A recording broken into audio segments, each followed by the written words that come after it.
Hello दोस्तों, स्वागत है आपका हमारे YouTube channel Target Exam only पर। आई होप आप सब बहुत अच्छे होंगे और अपने डीएलएड सेकंड सेमेस्टर की तैयारी बहुत अच्छे से कर रहे होंगे। ठीक है, तो आज हम करने वाले हैं डीएलएड सेकंड सेमेस्टर के द्वितीय प्रश्न पत्र के, और इसका नाम है प्रारंभिक शिक्षा के नवीन प्रयास। क्या है? प्रारंभिक शिक्षा के नवीन प्रयास है। और यहाँ पे हम आज अपने वस्तुनिष्ठ प्रश्न की एक महा मैराथन क्लास करेंगे, और ये क्वेश्चंस आपको इम्पॉर्टेंट क्वेश्चन होंगे और इसमें प्लस प्रीवियस ईयर पेपर भी आपको देखने को मिलेंगे। ठीक है, अगर आप हमारे चैनल पर नए हैं तो चैनल को सब्सक्राइब कर लीजिए और अपने बेल आइकन को अच्छे से प्रेस कर लीजिए, ताकि आपको हमारी क्लासेस का नोटिफिकेशन टाइम टू टाइम मिल जाए और आप अपने जो है डीएलएड की तैयारी अच्छे से कर सकें और क्लास में टाइम पे आ सकें। तो स्टार्ट करते हैं हम आज की क्लास को, और क्लास देखने के बाद मुझे कमेंट बॉक्स में कमेंट करना ना भूलें कि आपको क्लास कैसी लगी है। आपका फीडबैक मेरे लिए बहुत इंपॉर्टेंट होता है। ठीक है, चलिए स्टार्ट करते हैं हम आज की अपनी क्लास को, और अपने दोस्तों को भी आप शेयर कर लीजिए ताकि वो भी इस क्लास में जुड़ सकें। तो स्टार्ट करते हैं हम अपनी आज की क्लास को। देखते हैं हमारा पहला वस्तुनिष्ठ प्रश्न क्या दिया है।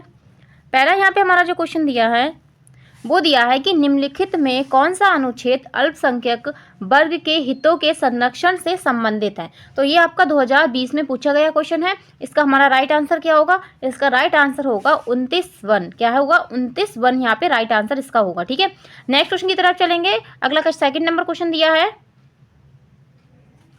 सेकेंड नंबर हमारा क्वेश्चन दिया है कि 6 से 14 वर्ष तक के बच्चों को निःशुल्क व अनिवार्य अधिकार किस संविधान संशोधन द्वारा बनाया गया था। और ये भी 20 में पूछा गया क्वेश्चन है, तो ये किसके द्वारा बनाया गया था? इसका हमारा राइट आंसर होगा 86वां संविधान संशोधन, तो 86वां संविधान संशोधन। ठीक है, आगे देखेंगे 3 नंबर क्वेश्चन देखेंगे।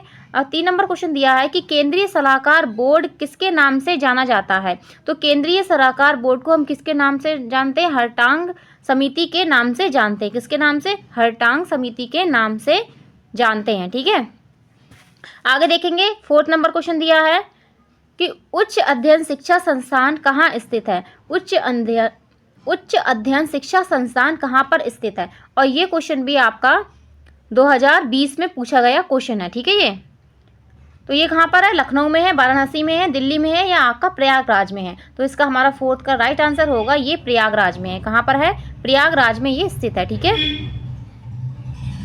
आगे चलते हैं अगले क्वेश्चन की तरफ।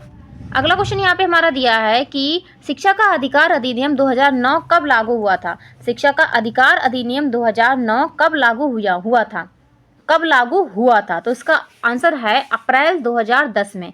अप्रैल 2010 में लागू हुआ था। ठीक है, अब हम आगे चलते हैं अपने अगले क्वेश्चन की तरफ। 6 नंबर क्वेश्चन यहाँ पे हमारा दिया है। तो क्वेश्चन दिया है कि निम्नलिखित आयोग का सही क्रम बताइए। क्वेश्चन दिया है निम्नलिखित आयोग का सही क्रम बताइए। तो इसका सही क्रम बनाना है। तो इसका हम राइट आंसर क्या होगा? ये भी 20 में पूछा गया क्वेश्चन है, 2020 में। ठीक है, तो इसका हमारा राइट आंसर होगा, सबसे पहले नंबर पे हमारा ये आएगा बुल डिस्पैच। ठीक है, मैं यहाँ पे नंबर लिख दे रही हूँ, फर्स्ट। ठीक है, फिर आपका कौन सा आएगा? फिर आपका होगा सेकंड। ठीक है, हंटर आयोग। इसके बाद होगा आपका 3rd नंबर पे होगा, वो आपका होगा यहाँ पे बी वाला। ठीक है, राधा कृष्ण आयोग। ठीक है, 3rd नंबर पे राधा कृष्ण आयोग होगा, और 4th नंबर पे हमारा ये वाला होगा कोठारी आयोग। ठीक है, अगर आपसे इसकी डेट पूछी जाए तो इसकी डेट क्या होगी? इसकी डेट आपकी लिखी है, इसकी डेट है 18। अगर आपको इसकी डेट पता है तो आप इसको अच्छे से कर पाएंगे। 1882 से 83 तक चला था ये। ठीक है, और ये वाला इसकी डेट है राधा कृष्ण आयोग की 1948। ठीक है, कब? 1948 में आया था ये, 1948 में आया था ये। ठीक है, अब ये वाला हमारा बुड डिस्पैच आपका ये आया था 1854 में, 1854 में आया था। ठीक है, अब ये वाला हमारा आया था कोठारी आयोग था 1964 से 65 तक। ये इंपॉर्टेंट आयोग है आपके, इनमें किसी की भी डेट पूछ ली जा सकती है आपसे, और जो है ये सीक्वेंस में भी लगाने को आ सकता है। ठीक है, तो इसका इस तरीके से आप राइट आंसर कर सकते थे। तो इसका होगा सी के बाद ए के बाद बी होगा हमारा, फिर हमारा क्या होगा, डी होगा। तो यहाँ पर ये वाला हमारा राइट आंसर होगा। बी के बाद क्या होगा, डी होगा। ठीक है, ये हमारा यहाँ पे राइट आंसर होगा। अब देखते हैं नीचे ऑप्शन में कौन सा आंसर सही होगा। इसको अगर आप स्क्रीनशॉट लेना चाहते हैं तो स्क्रीनशॉट ले लीजिए, क्योंकि मैं इसको अब रफ कर दूंगी। तो देखेंगे इसका हमारा राइट आंसर क्या होगा। इस तरीके से है, तो इसका हमारा राइट आंसर होगा ये वाला। कौन सा होगा, ये वाला राइट आंसर होगा यहाँ पे। आगे चलते हैं अगले क्वेश्चन की तरफ। अगला क्वेश्चन 7 नंबर है। 7 नंबर क्वेश्चन है कि उत्तर प्रदेश में मिड डे मील योजना कब लागू की गई थी। तो उत्तर प्रदेश में मिड डे मील योजना कब लागू की गई थी, ये की गई थी 1 सितंबर 2004 को। कब की गई थी, 1 सितंबर 2004 को ये लागू की गई थी। अगर आपसे पूछा जाए कि किस राज्य में सबसे पहले लागू की गई थी, कि फर्स्ट राज्य कौन सा था जहाँ पर ये लागू की गई थी, तो इसका राइट आंसर क्या होगा, इसका होगा तमिलनाडु। क्या होगा, अगर आपसे राज्य पूछा जाए कि राज्य, तो क्या होगा, तमिलनाडु होगा। क्या होगा,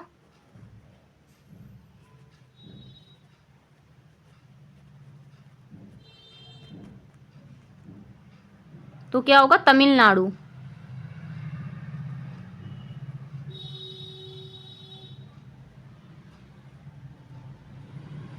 तमिलनाडु। ठीक है, ये क्या था, फर्स्ट राज्य था। फर्स्ट राज्य था जहाँ पे मिड डे मील योजना जो है शुरू की गई थी। ठीक है, अब आगे चलते हैं।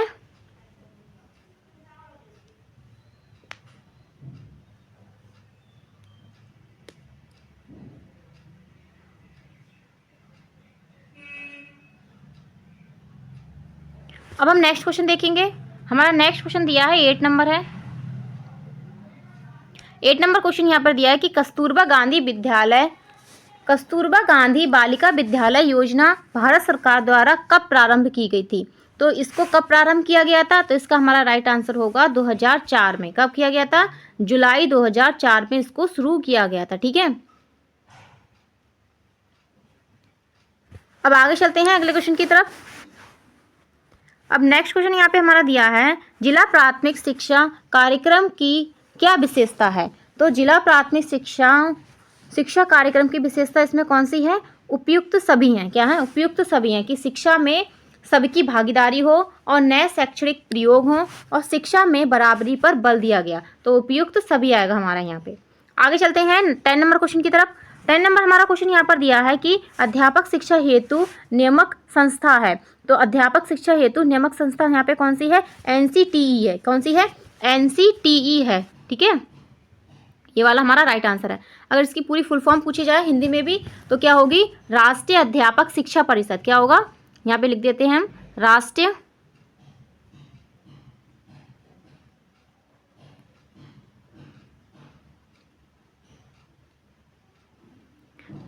अध्यापक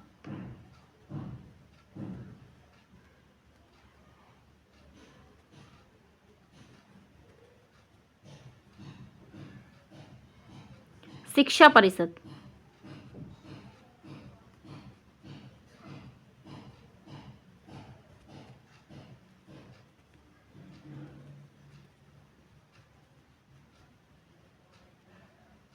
ठीक है, ये इसका पूरा नाम होगा। अगर आपसे आता है पूछने को तो इस तरीके से आप लिख सकते हैं। अब हम चल रहे हैं 11 नंबर क्वेश्चन की तरफ। 11 नंबर यहाँ पे हमारा क्वेश्चन दिया है कि राष्ट्रीय पाठ्यचर्या 2005 के प्रारंभ का अंश रविन्द्रनाथ टैगोर के किस निबंध से लिया गया है। और ये क्वेश्चन भी आपका 2020 में पूछा गया क्वेश्चन है।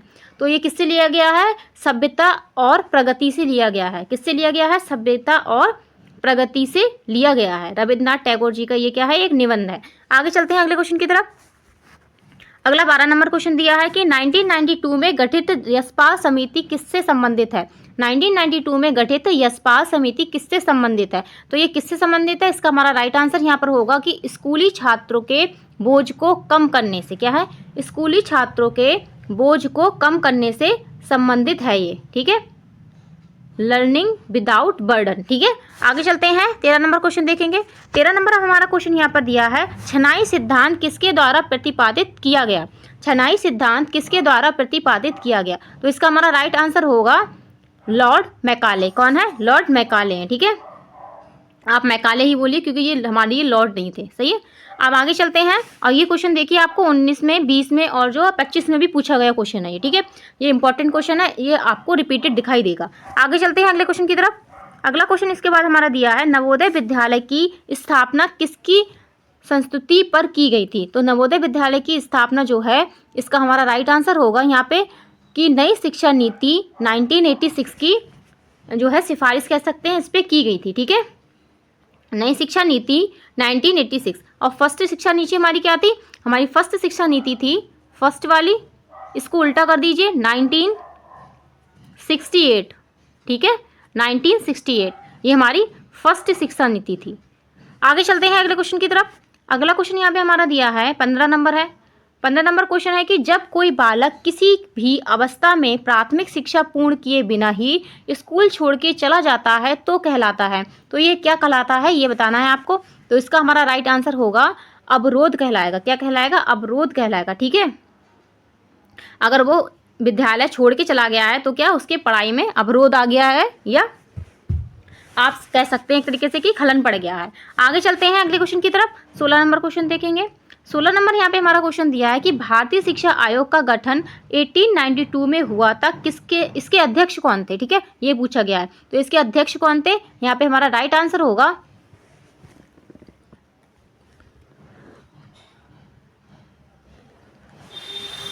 क्वेश्चन दिया है यहाँ पे, डेट जो है थोड़ा गलत है, 1882 होगा। क्या होगा? 1882 में हुआ था जो भारतीय शिक्षा आयोग का गठन। इसके अध्यक्ष कौन थे? तो इसके सर विलियम हंटर थे। कौन थे? सर विलियम हंटर थे, ठीक है। आगे चलते हैं अगले क्वेश्चन की तरफ।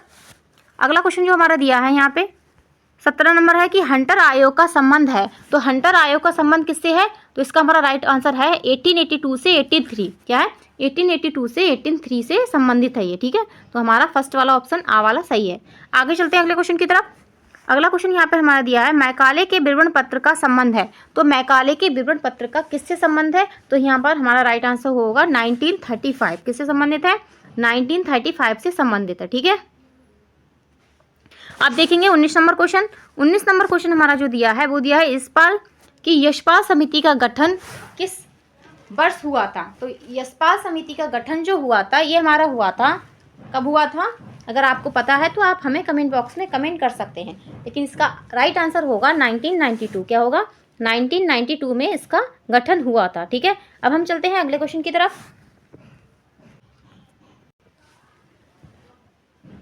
अब हम आगे चलते हैं 20 नंबर क्वेश्चन की तरफ। 20 नंबर हमारा क्वेश्चन दिया है वो दिया शिक्षा सम्मेलन कब हुआ था? ये हमारा हुआ था 2000 में। कब हुआ था? 2000 में हुआ था, ठीक है। इसका राइट आंसर ये है। आगे चलते 21 नंबर क्वेश्चन। 21 नंबर क्वेश्चन दिया है ऑपरेशन ब्लैक बोर्ड का गठन किसके अंतर्गत हुआ था? तो ऑपरेशन ब्लैक बोर्ड का जो गठन हुआ था वो किस शिक्षा नीति के अंतर्गत हुआ था? तो ये हमारा हुआ था 1986 की जो हमारी शिक्षा नीति थी, सेकेंड शिक्षा नीति, इसके अंतर्गत हुआ था, ठीक है।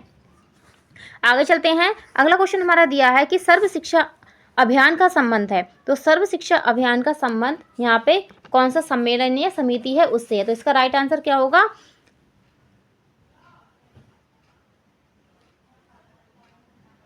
डकार विश्व सम्मेलन। क्या है? डकार विश्व सम्मेलन है, ठीक है। आगे चलते हैं अगले क्वेश्चन की तरफ। अगला क्वेश्चन यहाँ पर हमारा दिया है 23 नंबर है कि ब्रज कोर्स को समाप्त किया गया। तो ब्रज कोर्स को समाप्त किस नीति के अंतर्गत किया गया था, ठीक है, कौन से डेट की थी? तो यहाँ पे हमारा राइट आंसर होगा कि निःशुल्क एवं अनिवार्य शिक्षा अधिकार अधिनियम 2009 के अंतर्गत किया गया था, ठीक है। अब हम आगे चलते हैं अगले क्वेश्चन की तरफ। अगला क्वेश्चन हमारा यहाँ पे दिया है कि संयुक्त राष्ट्र संघ के बालकों के अधिकारों की घोषणा कब की गई थी? संयुक्त राष्ट्र संघ के बालकों के अधिकार की घोषणा कब की गई थी? तो ये की गई थी 24 का हमारा राइट आंसर होगा 20 नवंबर 1989 को। 20 नवंबर 1989 को की गई थी, ठीक है। आगे चलते हैं अगले क्वेश्चन की तरफ, 25 नंबर क्वेश्चन की तरफ। 25 नंबर क्वेश्चन यहाँ पे हमारा दिया है कि संयुक्त राष्ट्र संघ ने बालकों के अधिकार की घोषणा 20 नवंबर 1989 को की गई थी। तो इसको भारत सरकार ने कब अंगीकृत किया था, ठीक है। लेकिन घोषणा तो इसकी पहले हो गई थी, लेकिन इसको अंगीकृत कब किया गया था? तो इसका हमारा राइट आंसर क्या होगा?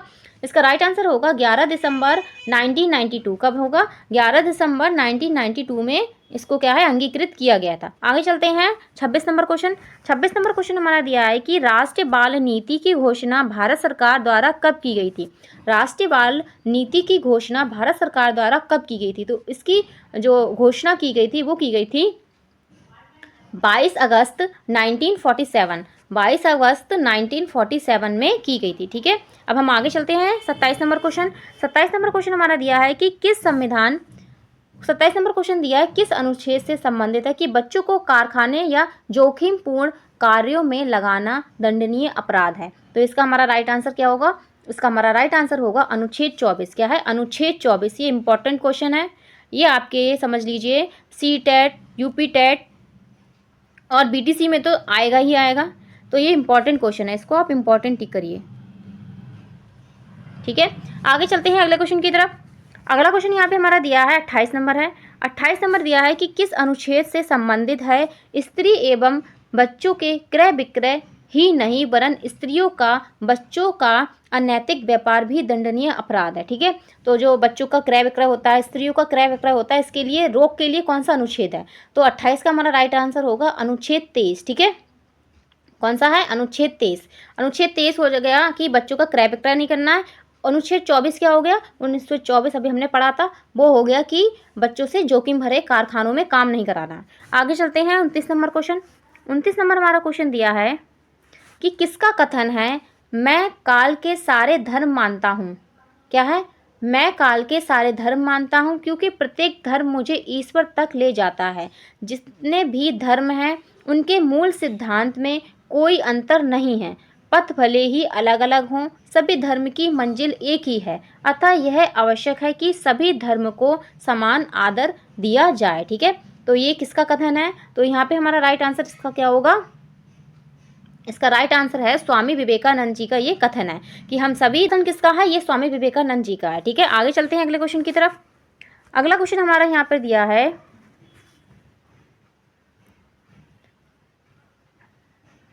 30 नंबर क्वेश्चन यहाँ पे हमारा दिया कि राज्य के नीति निर्देशक तत्व के अंतर्गत राज्य को अपनी नीति इस प्रकार संचालित करने का निर्देश दिया गया जिससे पुरुष और स्त्री सभी नागरिक, क्या है? पुरुष और स्त्री सभी नागरिकों को समान रूप से जीविका प्राप्त के साधन, देश के भौतिक संसाधन का स्वामित्व एवं नियंत्रण, समान कार्य हेतु स्त्री पुरुष के लिए समान वेतन, बच्चों के लिए गरिमामय वातावरण में विकास संभव हो सके। यह किस अनुच्छेद से संबंधित है? तो ये लाइन जो दी है मैंने अभी पढ़ी है आपको, ये किस अनुच्छेद में लिखा है? तो यहाँ पे हमारा राइट आंसर क्या होगा? अनुच्छेद कौन सा है? 39 है। कौन सा है? 39 यहाँ पे अनुच्छेद हमारा है। ठीक है, आगे चलते हैं अगले क्वेश्चन की तरफ। अगला क्वेश्चन हमारा दिया है 31 है कि डाइट का कार्य है। तो डाइट का कार्य क्या है? तो इसका राइट आंसर क्या होगा? उपयुक्त सभी। क्या है? उपयुक्त सभी होगा। तो ये सभी कार्य क्या हैं? डाइट के कार्य हैं कि बीटीसी के प्रशिक्षण देना, सेवारत प्रशिक्षण देना और विशिष्ट बीटीसी प्रशिक्षण देना। तो ये सभी कार्य किसके हैं? डाइट के हैं। आगे चलते हैं 32 नंबर क्वेश्चन है कि जिला परियोजना कार्यालय का उद्देश्य है। तो जिला परियोजना कार्यालय का उद्देश्य क्या है? उपयुक्त सभी है। क्या है? उपयुक्त सभी है। ये सारे उद्देश्य क्या हैं? इसी के हैं कि शिक्षा के सार्वभौमिकरण के लक्ष्य को पूर्ण करना और बीआरसी प्रशिक्षण देना, विद्यालय भवन का निर्माण कराना। आगे चलते हैं अगले क्वेश्चन की तरफ। अगला क्वेश्चन है 6 से 14 वर्ग के बच्चों हेतु अनिवार्य शिक्षा का प्रावधान है। तो कौन सी धारा के अंतर्गत है? इसका हमारा राइट आंसर होगा धारा 45 के अंतर्गत है। ठीक है, धारा 45 के अंतर्गत है। आगे चलते हैं 34 नंबर देखेंगे। 34 नंबर है शिक्षा बिना बोझ के का संबंध है। तो ये कौन सी शिक्षा बिना बोझ के ये जो है लाइन दी गई थी, यह मान लीजिए मेन हेडिंग थी, ये यशपाल समिति की थी। किसकी? यशपाल समिति की थी लर्निंग विदाउट बर्डन। आगे चलते हैं अगले क्वेश्चन की तरफ। अगला क्वेश्चन है राष्ट्रीय शिक्षा नीति कब बनी थी? तो राष्ट्रीय शिक्षा नीति कब बनी थी? ये बनी थी 1986 में। कब बनी थी? 1986 में बनी थी। आगे चलते हैं अगले क्वेश्चन की तरफ। अगला क्वेश्चन है कि राष्ट्रीय शिक्षा नीति में कुल कितने खंडों में बांटा गया है। तो इसको कितने खंडों में बांटा गया है? तो इसका हमारा राइट आंसर होगा, इसको कुल 12 खंडों में बांटा गया है। कितने खंडों में? 12 खंडों में बांटा गया है। ठीक है, आगे चलते हैं अगले क्वेश्चन की तरफ। अगला क्वेश्चन यहाँ पर हमारा दिया है, कस्तूरबा गांधी बालिका विद्यालय की स्थापना किस स्तर पर की गई है? तो किस स्तर पर की गई है? तो इसका हमारा राइट आंसर होगा, ये की गई है ब्लॉक स्तर पर। कब की गई है? ब्लॉक स्तर पर की गई है और जुलाई 2004 में की गई। ठीक है, क्या है? जुलाई 2004 में ब्लॉक स्तर पर। आगे चलते हैं, 38 नंबर क्वेश्चन है कि कस्तूरबा गांधी बालिका विद्यालय में कितने वर्ष तक की शिक्षा दी जाती है? तो ये कितने वर्ष तक की दी जाती है? 3 वर्ष तक की शिक्षा दी जाती है यहाँ पे। ठीक है, अब हम आगे चलते हैं अगले क्वेश्चन की तरफ। अगला क्वेश्चन हमारा यहाँ पे दिया है, कस्तूरबा गांधी बालिका विद्यालय में बालिकाओं की आयु वर्ग है, तो किस वर्ग तक के बच्चों को है शिक्षा दी जाती है इसमें? तो 11 से 14 वर्ष तक की यहाँ पे बालिकाएं होती हैं। ठीक है, क्या होती हैं? बालिकाएं होती हैं। आगे चलते हैं 40 नंबर क्वेश्चन। 40 नंबर यहाँ पर हमारा क्वेश्चन दिया है कि कस्तूरबा गांधी बालिका विद्यालय की स्थापना किस प्रकार के ब्लॉक में की जाती है? तो किस प्रकार के ब्लॉक में की जाती है? तो शैक्षिक रूप से पिछड़े, जो शैक्षिक रूप से पिछड़े वर्ग हैं उनके लिए इसकी जो है स्थापना की गई थी। आगे चलते हैं 41 नंबर क्वेश्चन। 41 नंबर क्वेश्चन दिया है कि कस्तूरबा गांधी बालिका विद्यालय में बालिकाओं को किस कक्षा में प्रवेश दिया जाता है? तो कौन सी कक्षा में प्रवेश दिया जाता है? इसका हमारा राइट आंसर होगा 6 में। क्या है? जब बच्चे 6ठी क्लास में होते हैं तब उन्हें प्रवेश दिया जाता है। ठीक है, और 8th क्लास तक की ये शिक्षा होती है। आगे चलते हैं अगला क्वेश्चन।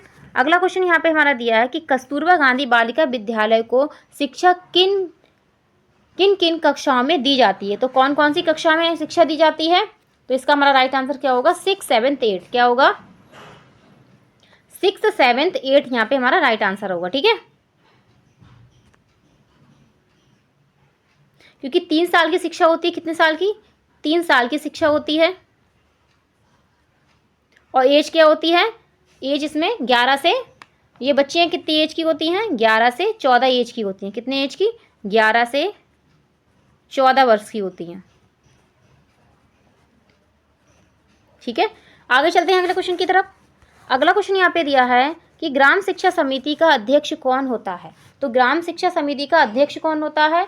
तो इसका अध्यक्ष होता है, वो होता है ग्राम प्रधान। कौन होता है? ग्राम प्रधान इसका अध्यक्ष होता है। आगे चलते हैं 44 नंबर क्वेश्चन। 44 नंबर क्वेश्चन दिया है, ग्राम शिक्षा समिति का सचिव होता है। तो ग्राम शिक्षा समिति का जो सचिव होता है वो कौन होता है? तो इसका हमारा राइट आंसर होगा,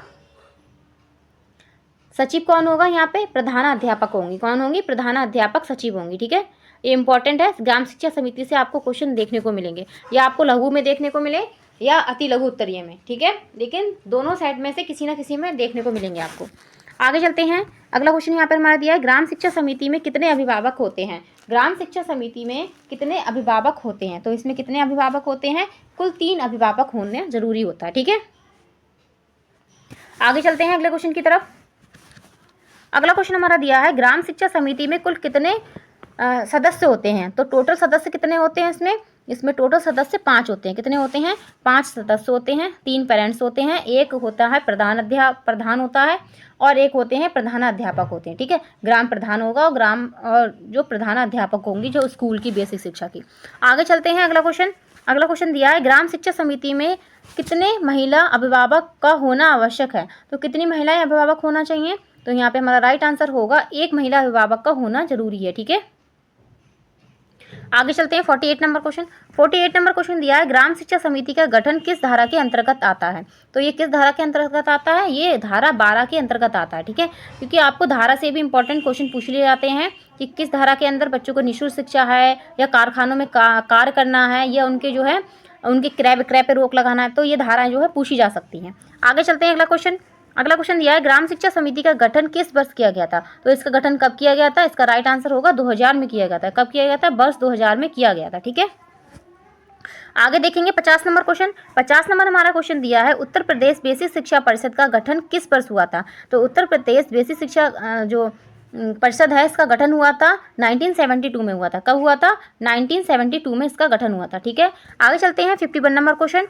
51 नंबर हमारा क्वेश्चन दिया है कि बीआरसी सह समन्वयन अपने विकास क्षेत्र की न्याय पंचायत के अंतर्गत अपने विकास क्षेत्र की न्याय पंचायत के अंतर्गत आने वाले विद्यालयों का माह में कितनी बार निरीक्षण करते हैं? तो बीआरसी जो होते हैं सभी विद्यालयों का निरीक्षण करते हैं और माह में ये कितनी बार करते हैं? तो इसका राइट आंसर होगा 2 बार करते हैं। क्या करते हैं?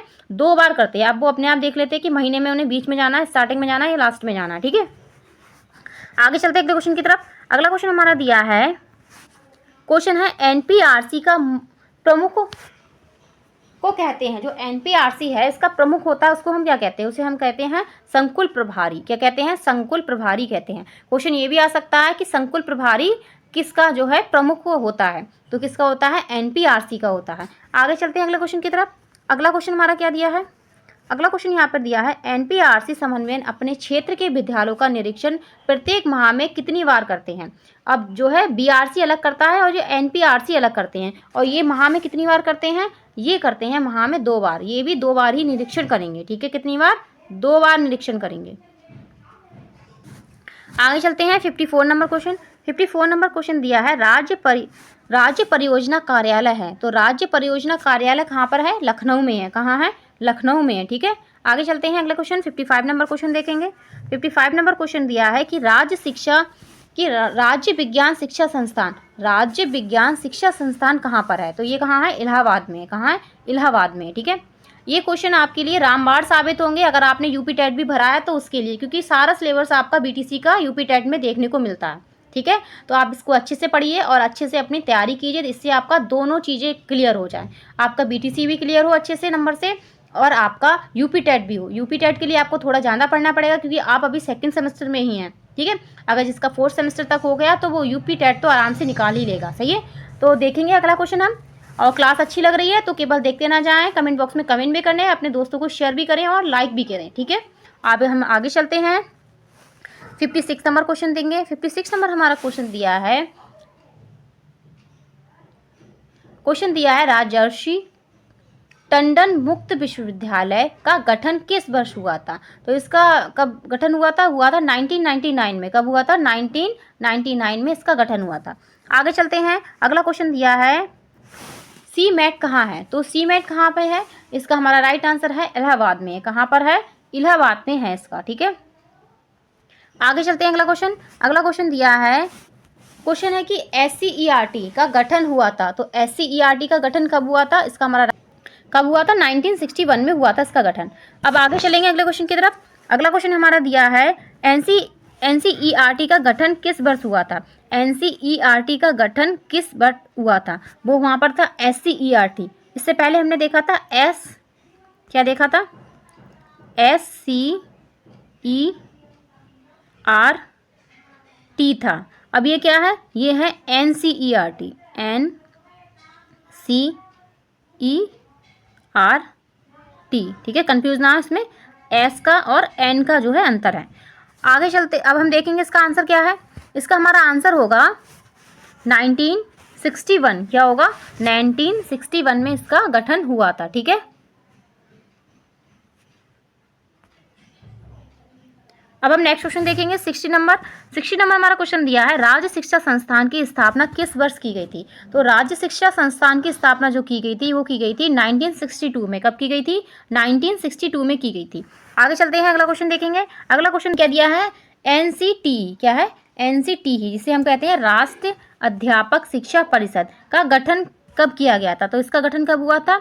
1995 में हुआ था। कब हुआ था? 1995 में इसका गठन हुआ था। आगे चलते हैं, नेक्स्ट क्वेश्चन हमारा दिया है इसके बाद, कस्तूरबा गांधी बालिका विद्यालय में प्रवेश लेकर किस कक्षा तक शिक्षा दी जाती है? तो 8वीं कक्षा तक दी जाती है। ठीक है, आगे चलते हैं, अगला क्वेश्चन देखेंगे। अगला क्वेश्चन है, सब पढ़े सब बढ़े किसका उद्देश्य है? तो सब पढ़े सब बढ़े ये किसका उद्देश्य है? सर्व शिक्षा अभियान का। किसका? सर्व शिक्षा अभियान का ये उद्देश्य है। आगे चलते हैं, अगला क्वेश्चन। अगला क्वेश्चन हमारा दिया है, मानवीय संसाधन नहीं है। तो इसमें बताना है कि मानवीय संसाधन कौन सा नहीं है। तो इसमें राइट आंसर हमारा क्या होगा? श्यामपट्ट। श्यामपट्ट क्या है? मानवीय संसाधन नहीं है। ठीक है, आगे देखेंगे। अगला क्वेश्चन दिया है कि नगर शिक्षा संस्थान केंद्र जो कि नगर क्षेत्र के लिए है, तो इसका संक्षिप्त रूप क्या है? इसको हम क्या कहते हैं? इसे हम कहते हैं, क्या कहते हैं? URC कहते हैं। क्या कहते हैं? URC इसको हम कहते हैं। ठीक है, अब हम नेक्स्ट क्वेश्चन देखेंगे। 66 नंबर क्वेश्चन हमारा क्या दिया है? 66 नंबर क्वेश्चन हमारा दिया है कि स्वतंत्रता के बाद भारत की साक्षरता दर थी। तो स्वतंत्रता के बाद भारत की साक्षरता दर बढ़ गई थी, स्थिर रही थी या घट गई थी? तो राइट आंसर क्या है? बढ़ गई थी। क्या बढ़ गई थी? ठीक है। और कितनी बढ़ी थी? 18%। कितनी? 18% बढ़ी थी। आगे चलते हैं अगला क्वेश्चन। अगला क्वेश्चन दिया है कि NCFTE में 10+2 के बाद कितने वर्ष के प्रशिक्षण की चर्चा है? तो इसमें कितने वर्ष की प्रशिक्षण की है? तो ये है 4 या 5 वर्ष की। कितने? 4 या 5 वर्ष की प्रशिक्षण की चर्चा दी गई है। ठीक है। आगे चलते हैं। इसे हम कैसे लिखेंगे? क्या है?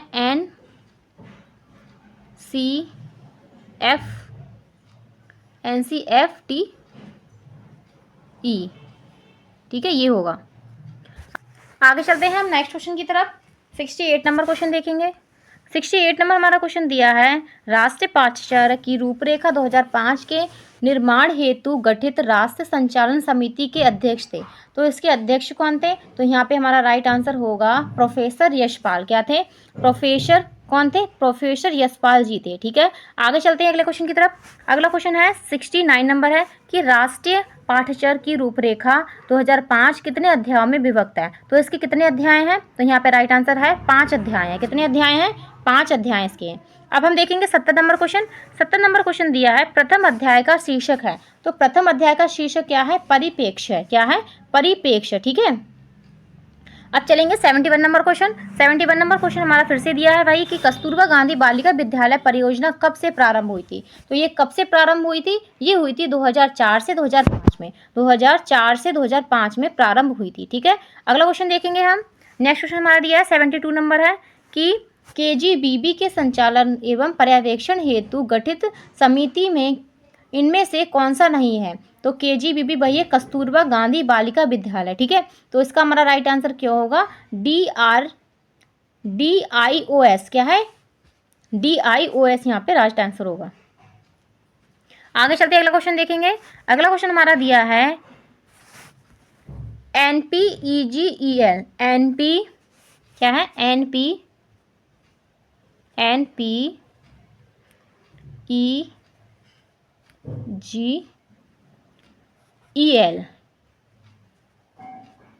ठीक है। तो क्वेश्चन दिया है, इसका पूरा नाम क्या है? तो इसका पूरा नाम है national programme of education for girls and elementary level. ठीक है। National programme of education for girls and elementary level. ठीक है। ये इसका राइट आंसर है। आगे चलते हैं। अगला क्वेश्चन यहाँ पर दिया है कि NPEGEL जो हमने अभी ऊपर देखा था, तो इसके अंतर्गत चयनित मॉडल क्लस्टर विद्यालय में कौन कौन सी सुविधा होती हैं? तो इसमें कौन कौन सी सुविधा होंगी? तो उपयुक्त सभी होगा कि पुस्तकालयों की स्थापना। ठीक है। और इसमें निःशुल्क यूनिफॉर्म की व्यवस्था भी है, और क्या है? लकड़ी की चौकी की भी व्यवस्था है। ठीक है। तो उपयुक्त सभी आएगा। आगे चलते हैं अगले क्वेश्चन की तरफ। अगला क्वेश्चन हमारा यहाँ पर दिया है कि छात्र छात्राओं में गुणा तथा अंग्रेजी विषयों के प्रति कमजोरी के निदान के लिए किसका संचालन किया गया है? तो किसका किया है? संचालन किया गया है। तो इसका हमारा राइट आंसर होगा विषय संबंधित कैंप। क्या है? विषय संबंधित कैंप लगाकर इसकी क्या है? इनकी ये परेशानियां हैं, इसको दूर किया जाता है। आगे देखेंगे। अगला क्वेश्चन है ECCE। तो ECCE क्या है? Yearly childhood care and education. ठीक है। ECCE। ECCE। ठीक है। इसकी फुल फॉर्म भी पूछी जाती है। तो इसमें जो बच्चे हैं वो कितने वर्ष तक के होते हैं? तो इसका हमारा राइट आंसर होता है 0 से 6 वर्ष तक के बच्चे होते हैं। ठीक है।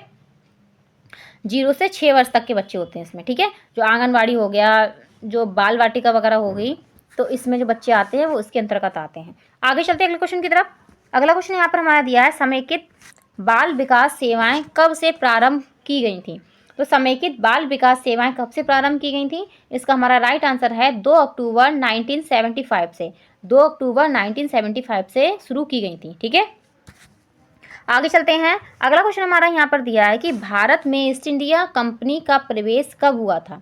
तो भारत में ईस्ट इंडिया कंपनी का प्रवेश कब हुआ था, और ये क्वेश्चन आपका जो है 15 में पूछा गया क्वेश्चन है।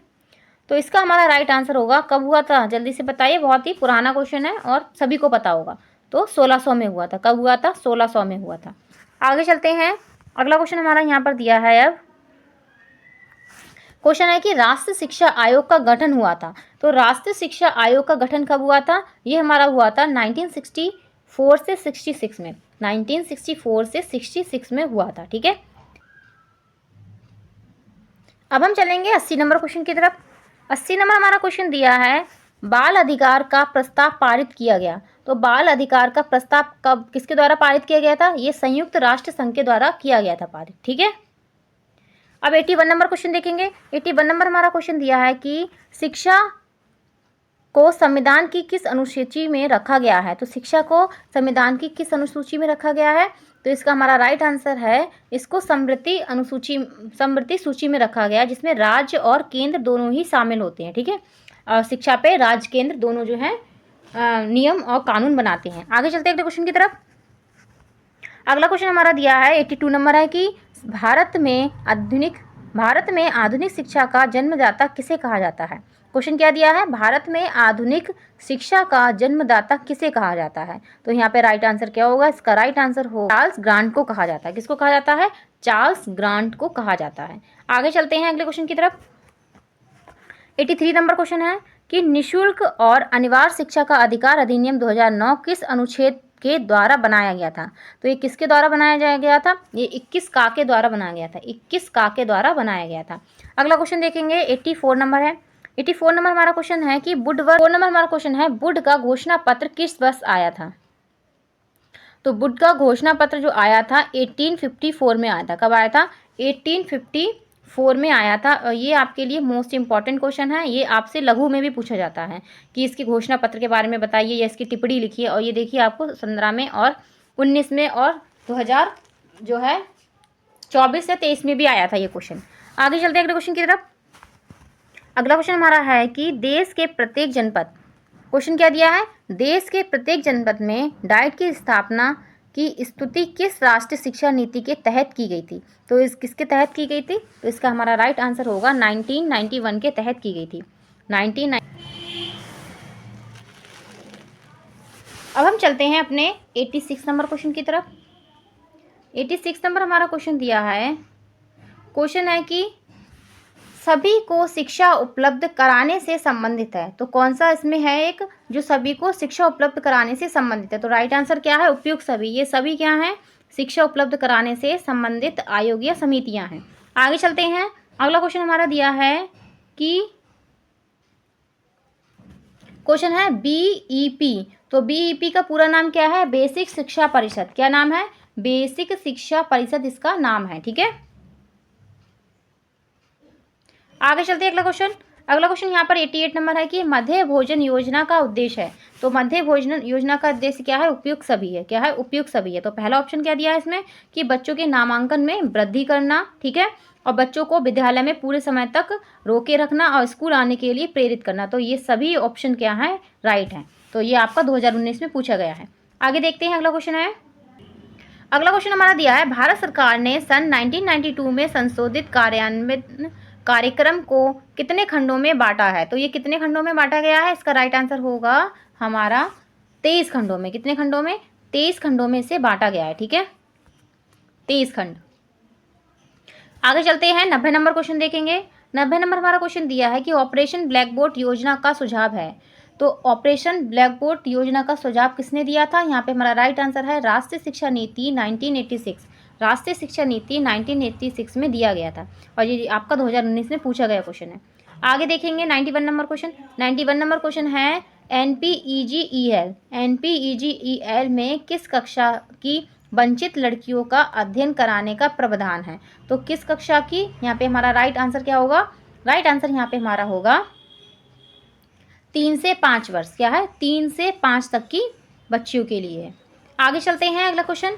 अगला क्वेश्चन हमारा दिया है कि जनशाला, क्वेश्चन दिया है कि जनशाला कार्यक्रम के अंतर्गत कौन सी संस्थाएं वित्तीय सहायता प्राप्त वित्तीय सहायता प्राप्त कर रही हैं। तो यहाँ पे राइट आंसर क्या होगा? इसका राइट आंसर यहाँ पे हमारा होगा यूनिसेफ। क्या है? यूनिसेफ राइट आंसर होगा यहाँ पे हमारा। आगे देखते हैं 93 नंबर। 93 नंबर हमारा क्वेश्चन है कि राष्ट्रीय शिक्षा नीति के अनुसार संपूर्ण भारत में निम्नलिखित शैक्षिक संरचना को अपनाए जाने का सुझाव है। तो क्या है यहाँ पे संरचना? तो यहाँ पे हमारा राइट आंसर होगा 10+2+3। क्या है? 10+2+3 की जो है संरचना दी गई है। आगे देखेंगे अगला क्वेश्चन। अगला क्वेश्चन यहाँ पर दिया है राष्ट्रीय शिक्षा नीति 1986 के अंतर्गत प्रारंभिक शिक्षा को अनिवार्य एवं निःशुल्क बनाने हेतु कौन सी योजना लागू की गई है?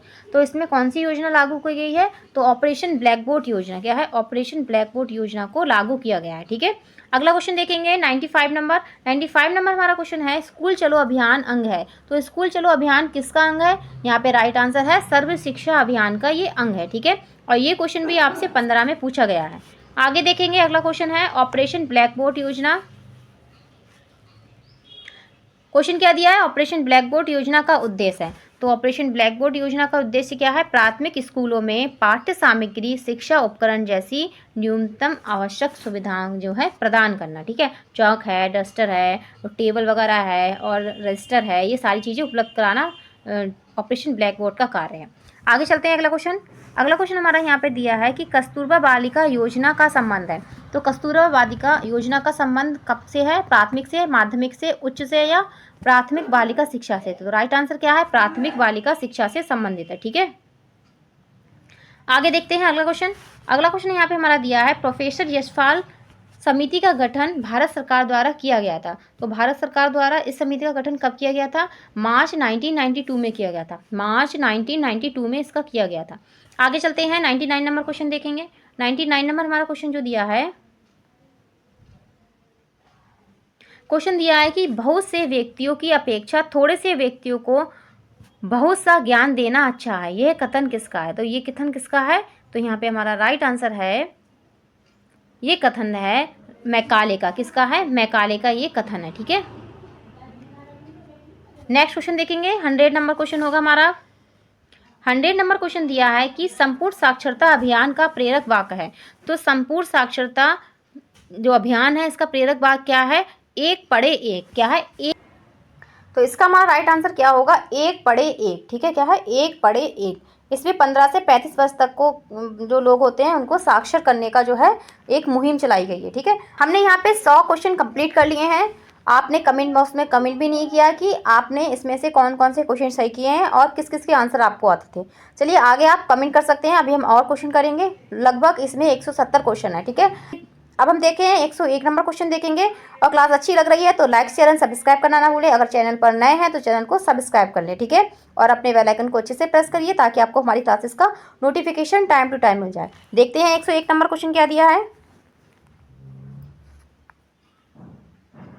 101 नंबर क्वेश्चन दिया है कि जिला शिक्षा एवं प्रशिक्षण संस्थान, जिसे हम डाइट कहते हैं, इसकी स्थापना की गई थी। तो किसकी सिफारिश पे इसकी स्थापना की गई थी? तो इसका हमारा राइट आंसर क्या होगा? राइट आंसर होगा 1986 की शिक्षा नीति की मतलब सिफारिश पे इसकी स्थापना की गई थी डाइट की। अब अगला क्वेश्चन देखेंगे 102 नंबर। 102 नंबर हमारा क्वेश्चन दिया है 102 नंबर हमारा क्वेश्चन दिया है मध्य भोजन, जिसे हम मिड डे मील योजना कहते हैं, इसका प्रारंभ हुआ था। तो इसका प्रारंभ कब हुआ था? इसको जो है इसका प्रारंभ किया गया था 15 अगस्त 1995 में। 15 अगस्त 1995 में इसको प्रारंभ किया गया था। ठीक है, आगे चलते हैं अगले क्वेश्चन की तरफ। 103 नंबर क्वेश्चन देखेंगे। 103 नंबर क्वेश्चन दिया है राष्ट्रीय अध्यापक शिक्षा परिषद का मुख्यालय है। तो राष्ट्रीय अध्यापक शिक्षा का मुख्यालय कहाँ पर है? यह है नई दिल्ली में। कहाँ है? नई दिल्ली में है। ठीक है, और पूछा जाए इसका गठन कब हुआ था? इसका गठन हुआ था 1995 में। कब हुआ था? 1995 में इसका गठन हुआ था।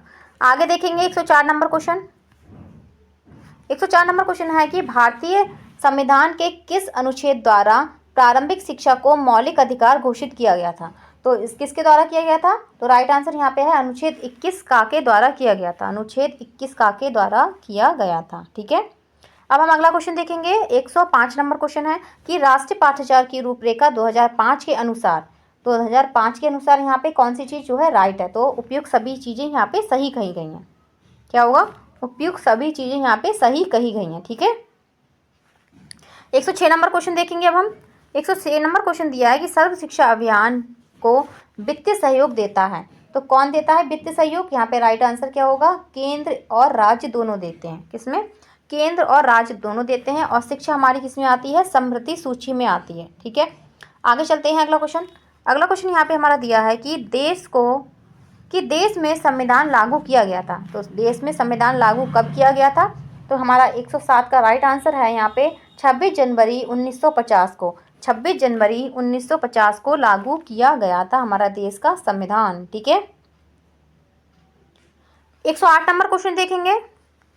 108 नंबर हमारा क्वेश्चन दिया है शिक्षा को मौलिक अधिकार के रूप में स्वीकार किया गया था, और 2016 में पूछा गया क्वेश्चन है। तो कब किया गया था शिक्षा को मौलिक अधिकार के रूप में स्वीकार? तो यहाँ पे हमारा इसका राइट आंसर होगा 1 अप्रैल 2010। क्या होगा? 1 अप्रैल 2010 होगा, और ये इंपॉर्टेंट क्वेश्चन है।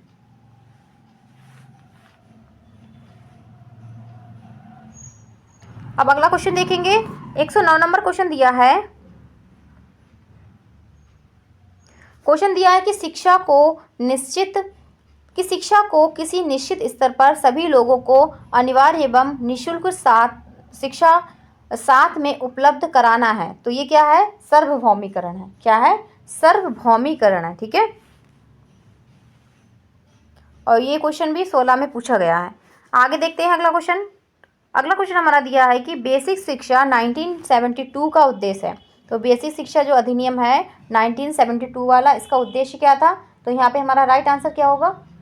राइट आंसर होगा शैक्षिक कार्यक्रमों का प्रभावी क्रियान्वय। क्या है? शैक्षिक कार्यक्रमों का प्रभावी क्रियान्वय। ठीक है, राइट आंसर यहाँ पे हमारा ये होगा।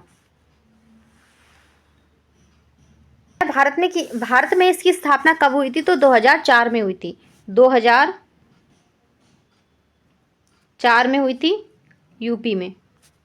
ठीक है, नेक्स्ट क्वेश्चन देखेंगे। 111 नंबर।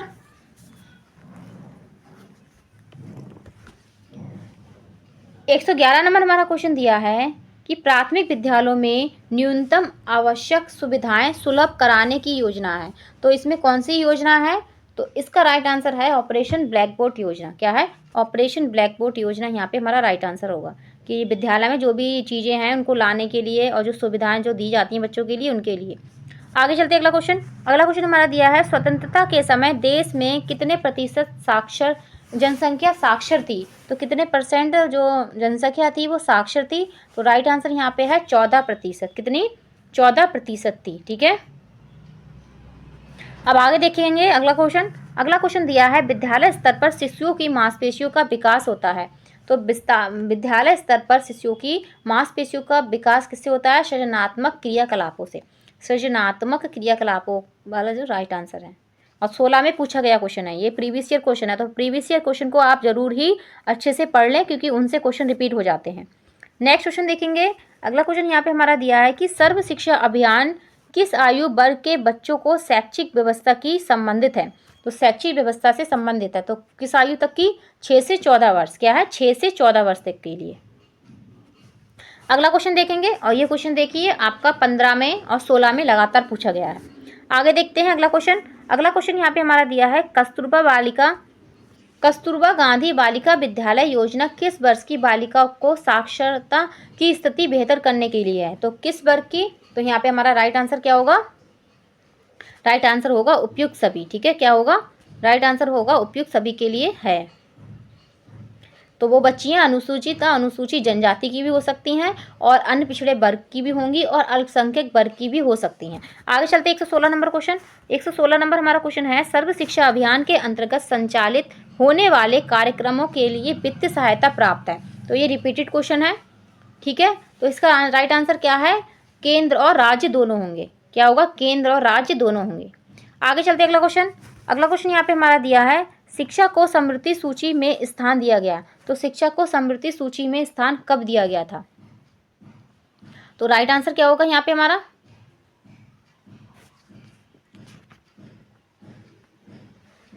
तो यहाँ पे हमारा राइट आंसर होगा 1976 में। कब किया गया था? 1976 में स्थान दिया गया था। ठीक है, अब हम नेक्स्ट क्वेश्चन देखेंगे इसके बाद। अगला क्वेश्चन तो 118 नंबर क्वेश्चन दिया है, राष्ट्रीय साक्षरता मिशन की स्थापना हुई थी।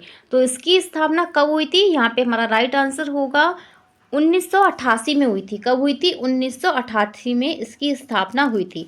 आगे चलते हैं अगले क्वेश्चन की तरफ। अगला क्वेश्चन यहाँ पे हमारा दिया है, उत्तर प्रदेश में सभी के लिए शिक्षा परियोजना लागू की गई थी। तो उत्तर प्रदेश में सभी के लिए शिक्षा परियोजना कब लागू की गई थी? तो ये की गई थी 17 मई 1993 में। 17 मई 1993 में की गई थी। ठीक है, आगे चलते हैं अगले क्वेश्चन की तरफ। अगला क्वेश्चन यहाँ पे हमारा दिया है 120 नंबर क्वेश्चन है कि जब कोई बालक किसी भी अवस्था में प्राथमिक विद्यालय पूर्ण किए बिना ही विद्यालय छोड़ के चला जाता है तो कहलाता है, वो क्या कहलाएगा?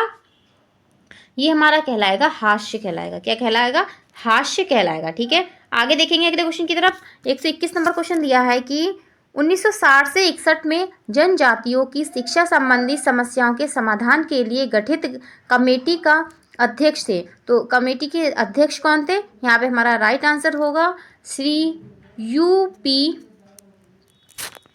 क्या नाम था? श्री UN ढेवर। कौन थे? श्री UN ढेवर थे। ठीक है, ढेवर होगा, देवर नहीं होगा, ढेवर। क्या होगा? ढेवर।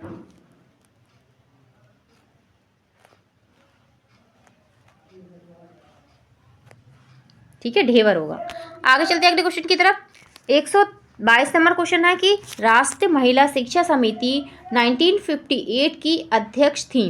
तो इसकी अध्यक्ष कौन थी? तो यहाँ पे हमारा राइट आंसर होगा दुर्गाबाई देशमुख। कौन थी? दुर्गाबाई देशमुख थी। ठीक है, नेक्स्ट क्वेश्चन देखेंगे 123 नंबर। 123 नंबर क्वेश्चन दिया है कि ब्रेल लिपि द्वारा शिक्षा प्रदान की जाती है। तो ब्रेल लिपि द्वारा शिक्षा प्रदान की जाती है, तो यहाँ पे राइट आंसर को क्या होगा? अंधे लोगों के लिए। क्या है?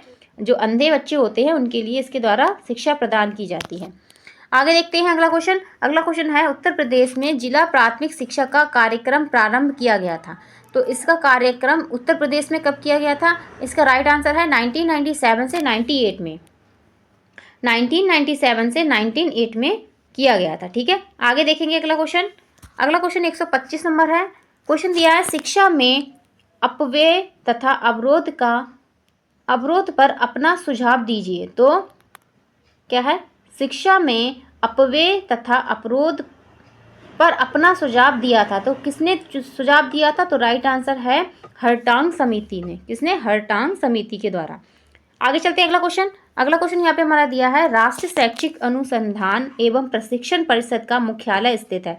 तो इसका मुख्यालय कहाँ पर स्थित है? तो राइट आंसर यहाँ पे हमारा है नई दिल्ली। कहाँ है? नई दिल्ली में स्थित है। आगे देखेंगे अगला क्वेश्चन। 127 नंबर क्वेश्चन है कि बेसिक शिक्षा अधिनियम पारित हुआ था। तो बेसिक शिक्षा अधिनियम कब पारित हुआ था? यहाँ पे हमारा राइट आंसर है 1972 में। सन 1972 में पारित हुआ था। आगे देखते हैं अगला क्वेश्चन। अगला क्वेश्चन इसके बाद हमारा दिया है कि बच्चों के लिए निःशुल्क एवं अनिवार्य शिक्षा का प्रावधान संविधान के किस धारा में है? तो बच्चों के लिए अनिवार्य शिक्षा का प्रावधान किस धारा में है? तो यहाँ पे हमारा इसका राइट आंसर क्या होगा? तो इसका हमारा राइट आंसर होगा धारा 45। क्या है? धारा 45 यहाँ पे राइट आंसर है। आगे देखते हैं अगला क्वेश्चन। अगला क्वेश्चन हमारा दिया है, शिक्षकों हेतु राष्ट्र पुरस्कार का प्रारंभ किया गया था। तो शिक्षकों हेतु राष्ट्र पुरस्कार का प्रारंभ कब किया गया था? तो यहाँ पे हमारा इस नंबर का हमारा राइट आंसर होगा 1958। क्या है? 1958 यहाँ पे हमारा राइट आंसर होगा। आगे चलते हैं अगले क्वेश्चन की तरफ। अगला क्वेश्चन यहाँ पे हमारा दिया है 130 नंबर कि निम्नलिखित में से कौन सी योजना का शुभारंभ 15 अगस्त 1995 में हुआ था? पोषण आहार वितरण योजना। कौन सी है? पोषण आहार वितरण योजना का प्रारंभ हुआ था। ठीक है, आगे चलते हैं अगले क्वेश्चन की तरफ। उसके बाद हमारा नेक्स्ट क्वेश्चन दिया है 131 नंबर है कि क्वेश्चन है कि भारतीय शिक्षा का महाअधिकार पत्र कहा जाता है। तो भारतीय शिक्षा का महाअधिकार पत्र किसे कहा जाता है? के घोषणा पत्र को कहा जाता है। क्या है? बुड के घोषणा पत्र को कहा जाता है। अगला क्वेश्चन देखेंगे इसके बाद हम अपना। तो अब हम अपने नेक्स्ट क्वेश्चन की तरफ चलते हैं। अगला क्वेश्चन दिया है, कोठारी आयोग ने बालिका शिक्षा संबंधी सुझाव दिया था। तो बालिका शिक्षा संबंधी सुझाव क्या दिया था? कोठारी आयोग ने उपयुक्त सभी सुझाव दिए थे यहाँ पे। ठीक है, मत निर्माण का, अंशकालिक रोजगार की व्यवस्था, मुक्त पाठ्य पुस्तकों की व्यवस्था, सभी हैं। आगे चलते हैं 133 नंबर की कि हंटर कमीशन कहते हैं, तो हंटर कमीशन किसे कहते हैं? भारतीय शिक्षा आयोग को कहते हैं। किसको? भारतीय शिक्षा आयोग को कहते हैं। अगला क्वेश्चन देखेंगे। अगला क्वेश्चन यहाँ पर हमारा दिया है, कोठारी आयोग का गठन हुआ था। तो कोठारी आयोग का गठन कब हुआ था? यहाँ पे राइट आंसर है 1996 से 66 में हुआ था। ठीक है, अगला क्वेश्चन देखेंगे। इसके बाद हमारा अगला क्वेश्चन दिया है, राष्ट्रीय शिक्षा नीति 1986 की घोषणा के पश्चात आचार्य राममूर्ति समिति ने अपना प्रतिवेदन प्रस्तुत किया था। तो कब प्रतिवेदन प्रस्तुत किया था इन्होंने? तो यहाँ पे राइट आंसर क्या होगा? यहाँ पे राइट आंसर होगा 16 दिसंबर 1990 में। 16 दिसंबर 1990 में किया था। ठीक है, अगला क्वेश्चन देखेंगे। अगला क्वेश्चन हमारा दिया है, प्रोफेसर यशपाल समिति से पूर्व किस समिति ने छात्रों पर पढ़ाई का बोझ पर चिंतन किया था? तो किसने किया था? यहाँ पे राइट आंसर क्या होगा हमारा? इसका राइट आंसर होगा उपयुक्त तीनों ने। तो इन सभी समितियों ने क्या है, बच्चों के जो बोझ है उसको कम करने की बात की गई थी। आगे चलते हैं। अगला क्वेश्चन। अगला क्वेश्चन दिया है कि NCF 2005 के अंतर्गत पुनरीक्षित गुणवत्ता विजन दृष्टिकोण चिन्हित किए गए हैं। तो किसके लिए? यहाँ पे राइट आंसर होगा उपयुक्त सभी के लिए। ठीक है, उपयुक्त सभी हमें राइट आंसर होगा।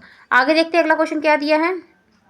अगला क्वेश्चन दिया है, ऑपरेशन ब्लैक बोर्ड योजना कब आरंभ हुई थी? तो कब आरंभ हुई थी? ये हुई थी 1887 से 88 में। 1887 से 88 में प्रारंभ हुई थी। आगे देखते हैं अगला क्वेश्चन। अगला क्वेश्चन दिया है, स्कूल चलो अभियान में किस कक्षा तक के बच्चों को आकर्षित करने की योजना है? तो किस कक्षा तक के? 1 से 8 तक के बच्चे। ठीक है, अगला क्वेश्चन देखेंगे 140 नंबर। 140 नंबर किया दिया है क्वेश्चन की, स्कूल रेडिशन कार्यक्रम विद्यालय शिक्षा की तैयारी में निम्न क्षेत्रों पर जो है बरस दिया गया है। तो इसका राइट आंसर हमारा क्या होगा? बल दिया गया है। तो किस पर दिया गया है? राइट आंसर होगा यहाँ पे उपयुक्त सभी पे। इन सभी चीज़ों पर क्या है? बल दिया गया है स्कूल रेडिशन कार्यक्रम के तहत। आगे चलते हैं अगला क्वेश्चन। अगला क्वेश्चन हमारा है, पोषाहार वितरण योजना को निम्न विचार से प्रारंभ किया गया था। तो किस विचार से प्रारंभ किया था? तो राइट आंसर यहाँ पे हमारा है नामांकन संख्या बढ़ाने के लिए, कि बच्चों की नामांकन संख्या नहीं बढ़ रही थी, इसलिए जो मिड डे मील की योजना लाई गई थी। आगे चलते हैं अगला क्वेश्चन। अगला क्वेश्चन है, निःशुल्क एवं अनिवार्य बाल शिक्षा अधिकार अधिनियम किस वर्ष बनाया गया था? तो ये अधिनियम कब आया था? ये आया था 2009 में। कब आया था? 2009 में आया था। आगे चलते हैं अगला क्वेश्चन। अगला क्वेश्चन चार्ल्स ग्रांट के शैक्षिक प्रयास थे। तो चार्ल्स ग्रांट के शैक्षिक प्रयास यहाँ पे कौन कौन से थे? तो आ बा दोनों थे। इन्होंने भारत में विद्यालय की स्थापना थी और अंग्रेजी माध्यम की जो है शिक्षा प्रदान करना भी इनका क्या था? प्रयास था। आगे चलते हैं अगला क्वेश्चन।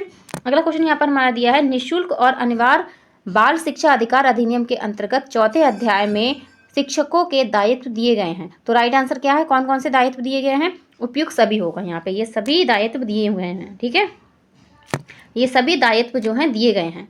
पहला इसमें दिया है कि नियमित समय से स्कूल की में उपस्थित होना और पाठ्यक्रम के अनुसार पढ़ाना और उसे निर्धारित समय में पूरा करना, और प्रत्येक बच्चे को सीखने की योग्यता का आकलन करना। क्या है? योग्यता का आकलन करना। आगे देखेंगे अगला क्वेश्चन दिया है, राष्ट्रीय बाल श्रम परियोजना संचालित की गई थी। तो इसे हम क्या कहते हैं?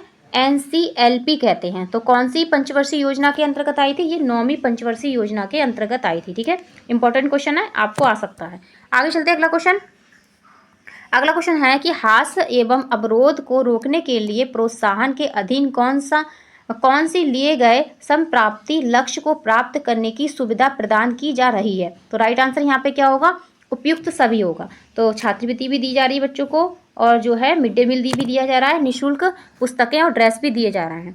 आगे देखते हैं अगला क्वेश्चन। अगला क्वेश्चन है, क्वेश्चन दिया है, कितने अंतराल के उपरांत पाठ्यचर्या के पुनर्विकास एवं समीक्षा का प्रावधान है? तो कितने वर्ष का? यहाँ पे आएगा 5 वर्ष के बाद।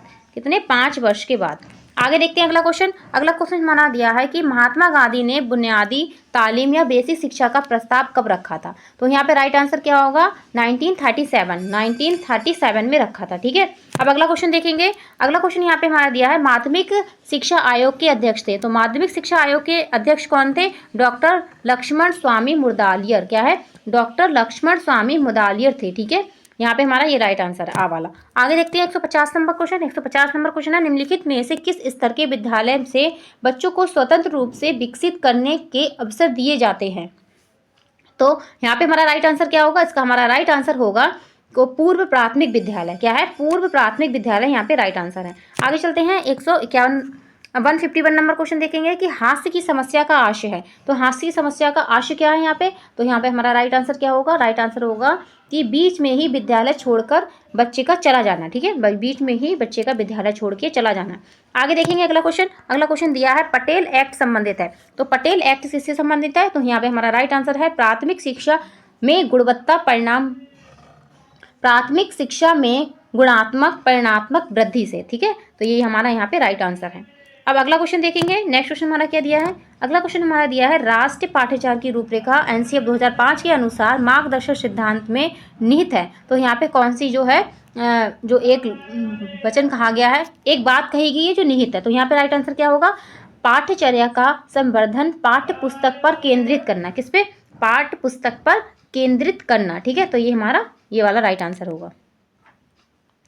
आगे चलते हैं अगला क्वेश्चन। अगला क्वेश्चन यहाँ पे हमारा दिया है गोखले विधेयक प्रस्तुत किया गया था। तो गोखले विधेयक कब प्रस्तुत किया गया था? तो यहाँ पे हमारा राइट आंसर है ये किया गया था 16 मार्च 1911 में। 16 मार्च 1911 में किया गया था। ठीक है, आगे देखते हैं अगला क्वेश्चन।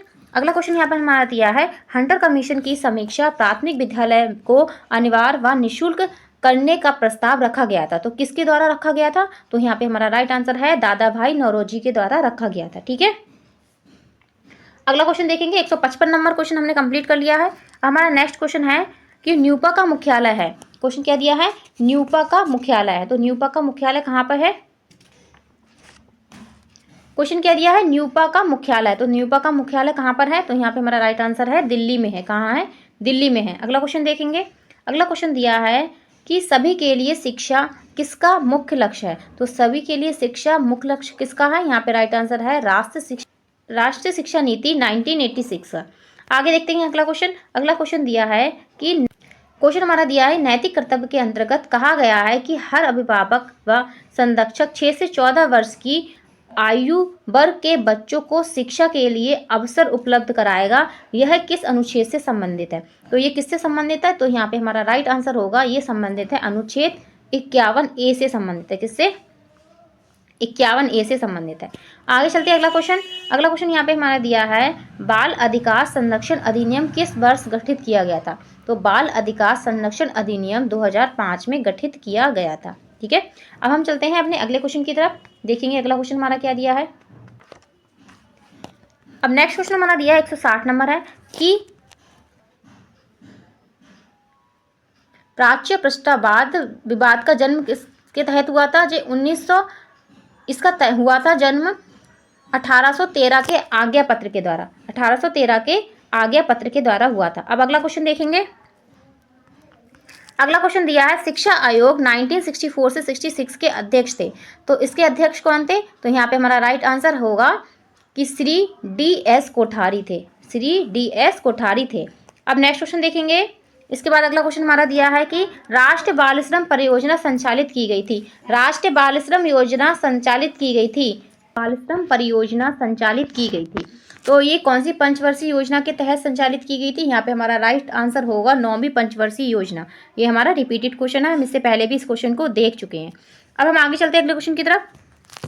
अगला क्वेश्चन है उत्तर प्रदेश में समस्त जिला में स्कूल चलो अभियान शुरू किया गया था। इंपॉर्टेंट क्वेश्चन लगाइए, इंपॉर्टेंट क्वेश्चन है ये आपका। ठीक है, कब किया गया था इसका? ये आपको अति लघु उत्तरीय प्रश्न में भी पूछा जा सकता है और बहुविकल्पीय में पूछा जा सकता है। कभी कभी ऐसा होता है कि जो अति वाले क्वेश्चन होते हैं वो आपके बहुविकल्पीय में आ जाते हैं और बहुविकल्पीय वाले क्वेश्चन होते हैं वो अति लघु उत्तरीय में पूछ लिए जाते हैं। तो दोनों ही इंपॉर्टेंट है। तो देखते हैं, इसका हुआ था 2004 में। कब हुआ था? 2004 में ये शुरू किया गया था। आगे चलते अगला क्वेश्चन। अगला क्वेश्चन यहाँ पे हमारा दिया है राष्ट्रीय साक्षरता मिशन की स्थापना के बाद सर्वप्रथम संपूर्ण साक्षरता अभियान की घोषणा की गई थी। तो कहाँ की गई थी? इसका हमारा राइट आंसर है केरल राज्य में की गई थी। ठीक है, इंपॉर्टेंट है, 16 में पूछा गया है। आगे चलते अगला क्वेश्चन।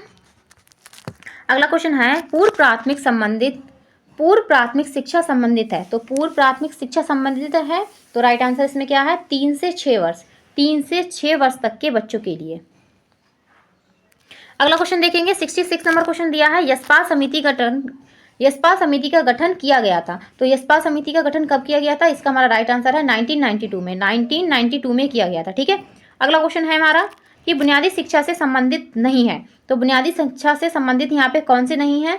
तो यहाँ पे राइट आंसर हमारा है बी जी खेर। कौन है? बी जी खेर नहीं है, बाकी सब महात्मा गांधी हैं, जाकिर हुसैन है और एस के सिन्हा, ये सभी क्या थे? बुनियादी शिक्षा से संबंधित थे।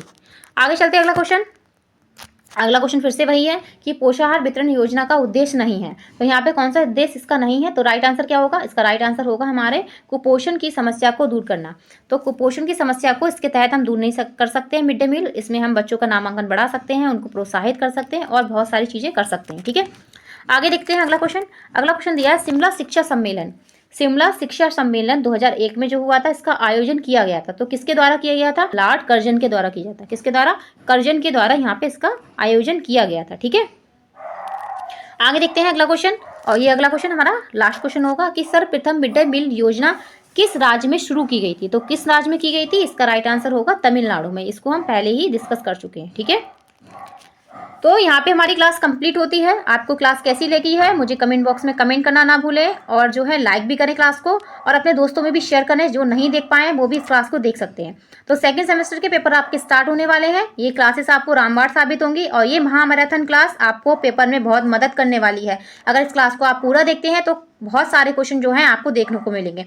और जैसा कि मैंने आपको बताया था कि वस्तुनिष्ठ प्रश्न ही कभी कभी अति लघु उत्तरीय में आ जाते हैं, तो आपको दोनों ही जो हैं आपके दोनों पोर्शन यहाँ से कंप्लीट हो सकते हैं।